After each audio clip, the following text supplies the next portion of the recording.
Good evening. The Environment Secretary, Mr. Crossland, said today that rate increases next year should be substantially less than they have been this year. I came to ITN from radio, from commercial radio. I'd never been trained for anything. I still haven't been. We came of age just as pictures came of age. I really wanted to travel. I wanted to get to some of these places. But this is the entire rotor assembly of one of the American helicopters that were involved in the rescue attempt. Good evening from Berlin. Good evening from Gom, where we are live. Good evening from Port-au-Prince Airport. Two men battling for the responsibility of occupying the Oval Office as the next President of the United States. Good evening from Sendai in northern Japan. Good evening from Sri Lanka. Good evening from Staines. After the break, we'll be back here, live, here in the Highlands of Scotland. I'm Jon Snow. I'm in Greenland. I see myself as an informant. That's my job, tell the truth, see where it takes us. 20 empty chairs. We did invite every one of the Conservative candidates in those 20 constituencies to be interviewed today. 17 of them are now MPs. Here are the chairs. We've put them aside for them, but not one of those people was available. Cambridge Analytica are already at the centre of a major and growing scandal. No, I never had an agenda, but I had an attitude. And the attitude was that, not all that glitters is not gold. So doesn't this make it all the more important to see Mr. Gorbachev as soon as possible this year? That's what I'd like. Mr. President, we're live on British television news now. I wonder if we could ask you what you see as the most crucial achievement of your period here. I know that you're interested in, and indeed actually go along with, much of what Mr. Enoch Powell has been saying recently. He does not want England to be colonized by Africa.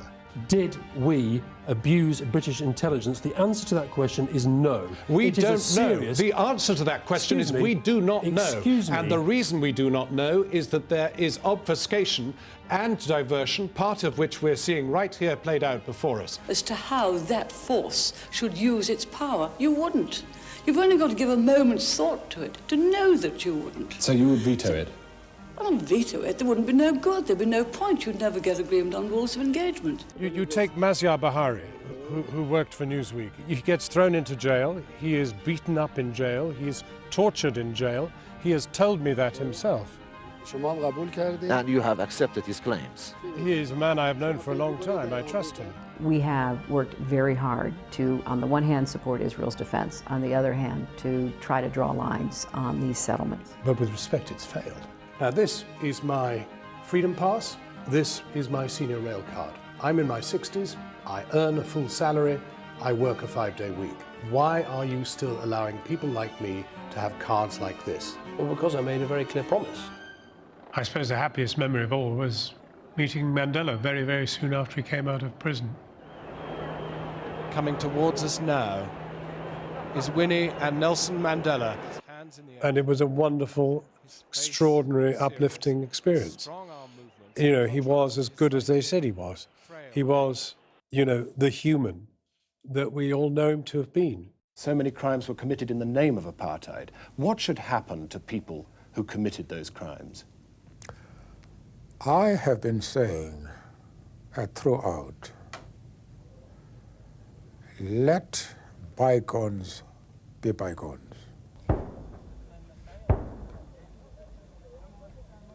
That is the second time in 2 days that we've been pinned down by incoming Iranian fire. Iran is an absolutely fascinating country, a victim of East-West and all that, and a country of enormous beauty, and with a population of extraordinary quality. But of course, subjugated to, a fairly intolerant regime. This is it, carrying the Paralympic torch. The last thing in the world I ever thought I'd do. I'm absolutely fascinated by people. I really do love interrogating people about the lives they live, about the problems they suffer, about their hopes, their dreams and the rest. I mean, that's the motivation of any journalist, is to find out more about what makes the world a better or worse place. Did you not think it could happen? I never thought in my lifetime that it would happen. But it happened tonight. It's a reality and we did it. Right, what do you want Obama to do on the first day? Get us out of the war. Get us out of the war? Absolutely. Do you think independence will ever come about? There's a chance it could, but I'd prefer it didn't. A penguin demands a tickle. He's not at risk of catching the virus. Well, I thought you were going to say he watches Channel 4 News. I'm going to UCL to study pharmacology. And what did they ask for? AAB. Amazing. And what did we get? A-star AB. There we are, sir. All done. That was very pleasant. How was it for you? I get very nervous with injections, but it went very smoothly. I at least know more about pop than you do, John. I've seen your collection. Well, you know, I think on that own goal, Bob, I'd better leave it there. I was terrified. I've never been so afraid in my entire life. Legendary Jon Snow. That's all I'm saying. No, not that. Camden legend. It's not that they are not, they do not want education for girls, but then there's that lack of interest for the children of for the poor children. I'm surprised you've still got it. What? A cappella. I could do that, man. I'm a good singer, me, man. Give me a bar. What do you think you might do after football? Everyone always asks me this question, but I don't know. I don't know what. Would you go into politics? No, I've said from the beginning, like, I don't know anything about politics. This is Jon Snow from Channel 4 News. I'd like to get an interview with anybody from Facebook who's prepared to answer a few questions. I'm back, and in the comfort of this studio, it's hard to imagine I was ever away. I don't need to imagine, though, because what I saw is still etched in my mind. Those people who live in Gaza are mainly, but unbelievably young. If you decide to throw missiles, shells, and the rest, then undoubtedly you will kill children, and that is what they're doing. One does have to be wary of one's emotions, and I may have been over-emotional in my reporting.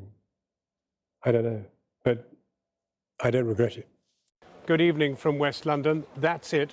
The devastated homes of hundreds of families. We are in Kensington, Chelsea tonight, the richest borough in Great Britain, one of the wealthiest places on earth, yet in spite of that, last night a fire ripped through this tower block behind me, spreading rapidly in a way that experts say simply cannot happen, and yet it did. I found it very, very distressing, and I think one would not be reflecting the truth if you did not confess to that reality. It meant a very great deal to me. More than anything, remain yourself. I had known Mr. Katimbo at the school. Now he's a farmer. Keep your eyes open. Keep your ears open. It wasn't until we were on board this helicopter, looking down over the ground over which it was travelling, that we realised we were looking at the very territory over which we had walked. And keep your emotions alive. My grandfather, my grandmother, and my aunt. I'm so sorry.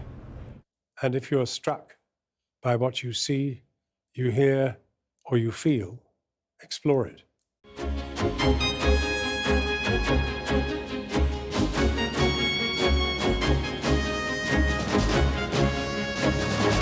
That's Channel 4 News. Good evening. Well, the gang's all here to say our goodbyes.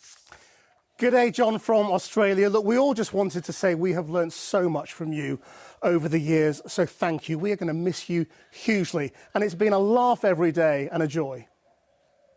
Well, we've gathered together just a handful of tributes from some of the famous faces you've interviewed in the past, as well as some of the people who perhaps mean the most to you, the viewers. We are all going to miss you. We both once applied, once he got to ITN, for the job of Washington correspondent. And we agreed that whoever got the job would still be friends with the other person. And so we were, and have been for many, many years. But most importantly, I then went to Washington and saw how John operated. He went through the office like a whirlwind. Not for him sitting in the office in D.C. reporting on the nation's affairs with a piece to camera outside the White House. He wanted to be where the story was every time, every day, every week. So if there was something happening in Tennessee, he would say, I'll get the early morning plane, and I'd get back by mid-afternoon and be able to do the news late in the evening. Leaving the presenter role at Channel 4 is going to leave such a big, massive hole there. You are a legend, one of the best journalists of modern times in the UK, tough interviewer, but also a very fair and very knowledgeable interviewer, but more than any of that, just an all-round gem of a human being. So I hope leaving the presenter role might give you some more time to spend time here in Scotland, and hopefully it won't be too long until we are conferring upon you honorary citizenship of an independent Scotland. All the best, and I hope to see you soon. Jon Snow is a British institution and will always be so. In his interviewing, he's always got to the heart of the issues by being persistent and indeed intrepid. Indeed, I don't recall an interview since 2003 when, and this goes right through to recent times, he has not asked me, and usually not just one question, but many, about the Iraq War. Jon, your charitable work is less well known, but a tribute to your idealism. You deserve all our thanks for showing us that even amidst evil and injustice in this world, a better world is possible. I know Tories sometimes tease Jon a little, and when he first came to my house to a drinks party, one of my children, then aged about 5, ran into the kitchen saying, "Nanny, nanny, nanny, it's the lefty off the telly." But he was always completely fair as an interviewer, which I greatly respected, that he gave his subjects the opportunity to make their points. And from his breadth of knowledge, you also knew you had to be on your toes when being interviewed by Jon, because he would catch you out if you didn't know what you were talking about. So I think he is really one of the great titans of television. In a day and age where so many people are being reticent to believe in the news, reporters like him make you feel safe. For his ties and his socks and his honest and fair journalism. I actually think that he engaged young people into global news as well. And so since then I've enjoyed watching Krishnan Gurumurthy and everyone else. So yeah, Jon Snow's great and we need more like him. I like Jon Snow because he asked difficult questions and he didn't take silly answers the way that a lot of them do, and he persisted.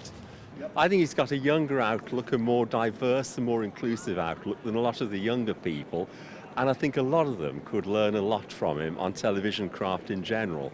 I think he's absolutely tremendous, and I think he's such a loss. And I can't think of anyone comparable to replace him. I absolutely love you, mate. You have been there through thick and through thin, our best times and our worst times. You've been such a pro, always so stylish, always so stylish. And it's not just me that loves you. Look, here's our crew.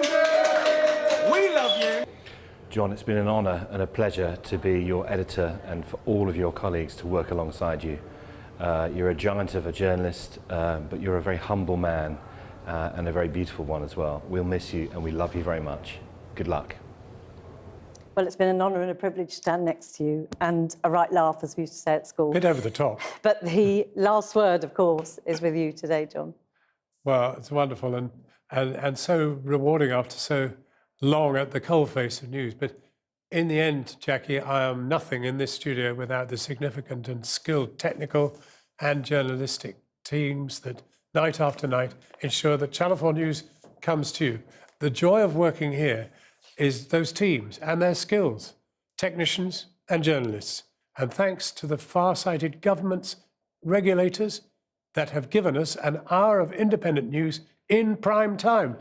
Thank you to all the people who have trusted me with their stories all over the world too, often in appalling circumstances. But most of all, I'm so grateful to you at home. Yes, you sitting there. It's not always an easy watch, and we don't always get away with it, and we don't always get it right. But your hunger to know more about the world, to hear different voices, to get closer to the truth, it's been the greatest privilege of my life to bring you the news. Thank you. Stay safe. That's Channel 4 News. Good evening.